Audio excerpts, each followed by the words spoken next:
మాట్లాడుతున్నారు కదా, చూద్దాం ఏం జరుగుతుందో. ఇదేంటి ప్రశ్నారావణం అంశం ఏంటండి? పవన్ కళ్యాణ్ గారిని తిట్టారని ఇప్పుడు 3 అయినాయి అట, ఇప్పుడు 4వది అవుతుంది.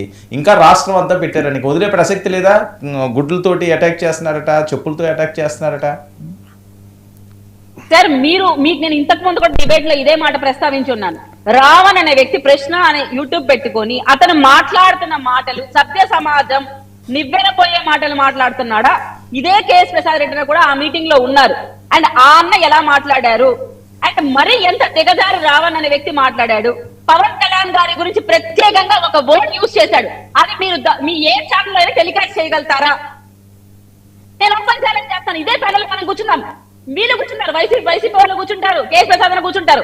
మీరు పవన్ కళ్యాణ్ గారి గురించి మాట్లాడిన మాటలు, రావణ్ మాట్లాడిన మాటలు మీరు టెలికాస్ట్ చేయగలుగుతారా? ఇక్కడ అంత దిగజారి అంత నీచానికి అతను పాల్పడి, అది ఏంటి ఒక పబ్లిక్ మీటింగ్ లో అక్కడ ఎంతో మంది పెద్దలు ఉంటారు, ఆ కులానికి న్యాయం చేయాలని వచ్చిన వాళ్ళు ఉంటారు మాట్లాడడానికి. వాళ్ళ ముందర నువ్వు వ్యక్తిగత విమర్శలు చేసుకుంటూ నీ పర్సనల్ గా హైప్ అవ్వడం కోసం పవన్ కళ్యాణ్ గారి పేరు మాట్లాడుతూ చాలా చాలా చాలా నీచంగా దిగజారి మాట్లాడాడు. జనాలు వ్యతిరేకత రాదా అండి వాళ్ళ నాయకుడు అలా మాట్లాడితే? మీరు విమర్శించాలంటే ప్రభుత్వాన్ని ఏదైనా విమర్శించవచ్చు, చాలా అంశాలు ఉంటాయి, కానీ దిగజాడిపోయి అలాంటి మాటలు మాట్లాడాలి. ఇంకొక విషయం, మెయిన్ గా ఇతని మీద ఈ రోజు కాదండి ఈ కేసులు పడాల్సింది, సాక్షాత్తు రాముడి పైన అతి నీచంగా మాట్లాడాడు, సనాతన ధర్మం పైన అతి నీచంగా మాట్లాడాడు, అలా కృష్ణుడి పైన అతి నీచంగా మాట్లాడాడు. ద్రౌపది అంశం, వస్త్రాపహరణం అనే అంశాన్ని చాలా నీచంగా పోర్ట్రేట్ చేసి మాట్లాడాడు తను. నేను మీకు ఇప్పుడే వీడియో వినిపిస్తాను.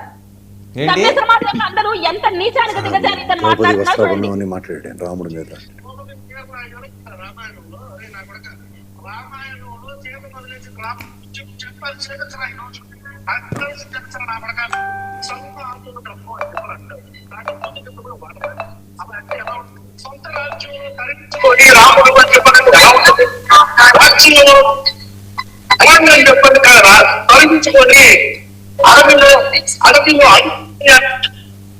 ఏమన్నాడు విన్నారా సార్? సనాతన ధర్మం గురించి అతను ఏమంటున్నాడో విన్నారా? అలాగే రాముడి గురించి ఏమన్నాడో విన్నారా? కృష్ణుడి గురించి ఏమంటున్నాడో విన్నాడా? నేను మీకు వినిపించిన దానికన్నా మీరు టెలికాస్ట్ చేస్తే ఎంత నీచంగా ఉన్నాయి ఆ పదాలు మీరు ఆలోచించండి.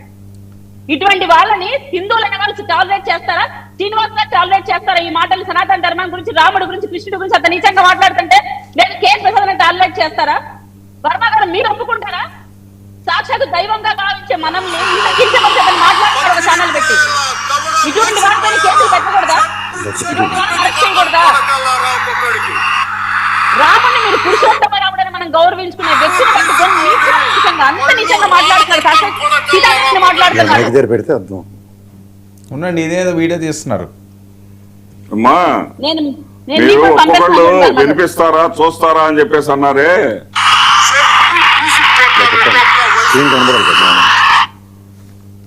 ఈ చెప్పు తీసుకొని వినిపిస్తారా?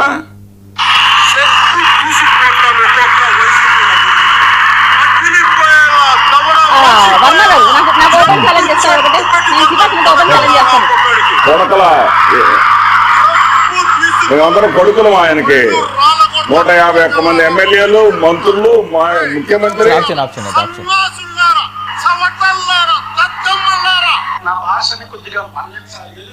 ఇప్పుడు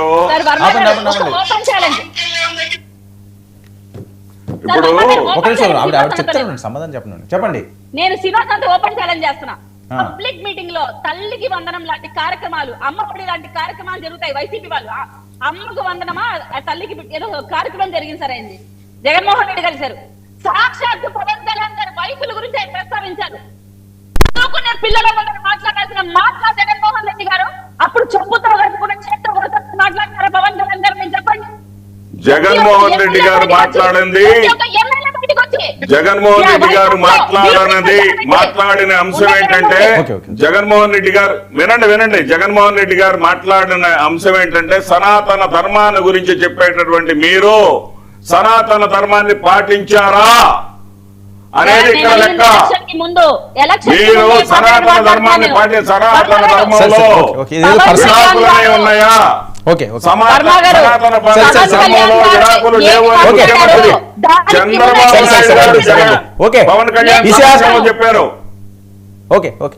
నేను చూపెడతాను వర్మ గారు. సరే, నేను సరే. చూపిస్తాను నేను వీడియోలు. చూపిస్తాను. ఓకే, నేను చూపిస్తాను. ఓకే, ఒక నిమిషం. ఇప్పుడు ఏంటి నాని ప్రశ్న? గారు, కొడాలి నాని గారు, రోజా గారు బీసీ గర్జన పెట్టి వైజాగ్ లో పవన్ కళ్యాణ్ గారి వ్యక్తిగత జీవితం గురించి చాలా నీచంగా మాట్లాడితే పదుల సంఖ్యలో మీ నాయకులు చూపిస్తాను నేను. పదుల సంఖ్యలో మీ నాయకులు చూపిస్తాను. మీరు ఇద్దరు ముగ్గురు పేర్లు చెప్తున్నారు. ఈ నాయకులందరూ మాట్లాడిన బూతులు ఓకే, ఓకే. ఈ క్రాస్ రోజు టాక్ స్పీకర్ వద్దండి. స్థానంలో అర్థం ఉన్న కాదు. నాయకులు. శ్రీనివాస్ రెడ్డి గారు ఫస్ట్ మీకే ఇచ్చాను కదా, ఇంకా ఇద్దరు మాట్లాడాలి. మీరు అలా క్రాస్ టాక్ చేస్తే ఎవరికి అర్థం కాదు. సరే సరే కీర్తన గారు, ఏంటి రావణ పరిస్థితి ఏంటి? వదిలే పరిస్థితి లేదా? రాష్ట్ర ప్రజలు ఎవరు కూడా సనాతన ధర్మాన్ని కించపరుస్తూ రాముణ్ణి కృష్ణుని కించపరిచి మాట్లాడతామంటే ఏ హిందూ ఒప్పుకోడు. ఈవెన్ వైసీపీ అధికార ప్రతినిధి ఒప్పుకోరు, కేసు ప్రసాద్ ఒప్పుకోరు, వర్మ ఒప్పుకోరు, అండ్ అక్కడ ఉన్న టీడీపీ అధికార ప్రతినిధి ఒప్పుకోరు. దేవుళ్ళని గౌరవించండి, పరమతాన్ని గౌరవించడం మనం సంస్కారం అని నేర్చుకోవాలి. ఇష్టం వచ్చినట్టు మైకులు ఉన్నాయి కదా, యూట్యూబ్ ఛానల్ ఉంది కదా, మేము బాగుతామంటే ఎవరు ఊరుతూ ఉంటారు సార్. అలాగే పవన్ కళ్యాణ్ గారిని అంత దిగజారి మీరు ఒక ఎస్సీ మీటింగ్, దాని వాళ్ళ అభ్యున్నతికై మనం మాట్లాడాలి కానీ పవన్ కళ్యాణ్ గారిని క్రిటిసైజ్ చేసుకోవడం కోసం రిప్లైజ్ చేసుకోకూడదు. అక్కడ ఎంతో మంది నేతలు మాట్లాడారు. ఒక ప్రసంగం నలుగురిని ఉద్దేశించినప్పుడు వాళ్ళకి మేలు చేసేలాగా ఉండాలి. పవన్ కళ్యాణ్ గారిని వ్యక్తిగతంగా మాట్లాడి నీ హైట్ కోసము, నువ్వు డెవలప్ అవ్వడం కోసం, నీ ఇండివిజువాలిటీ పెంచుకోవడం కోసం చేసేట్టుంది రావని అక్కడ మాట్లాడిన మాటలు. అండ్ మీకు తప్పు ఉంటే అది టెలికాస్ట్ చేయమని చెప్పండి వాళ్ళని. అతన్ని సపోర్ట్ చేసే వాళ్ళు ఎవరైనా పవన్ కళ్యాణ్ గారి గురించి రావని మాట్లాడిన మాటలు ఇక్కడ